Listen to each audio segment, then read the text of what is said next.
So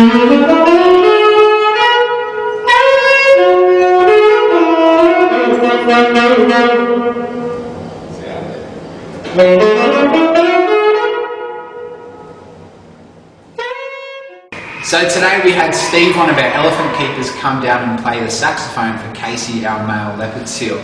The reason that we did that is as part of our ongoing environmental enrichment program.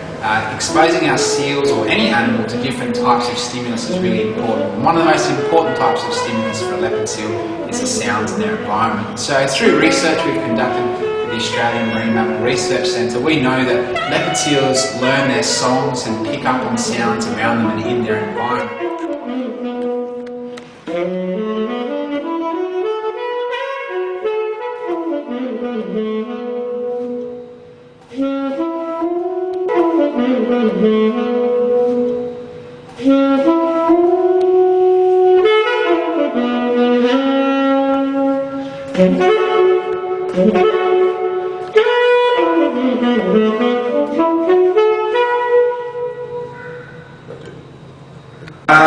Leopard seal's pretty unusual, so other than my dog, and I have actually played the elephants once or twice, so yeah, the leopard seal is pretty unusual.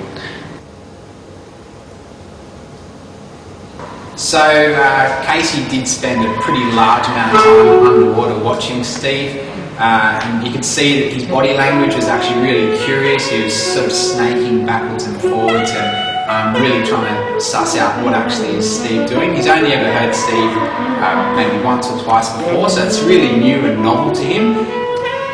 Visitors might be able to see Steve down here playing the sax to Casey. We do play sounds to Casey throughout the day when visitors are here, but usually that's done through underwater equipment that is actually placed into the exhibit, so it's audible to Casey but it's not audible to visitors. So I guess it really depends on the availability of Steve or any other musician that's in the zoo, but that can be done during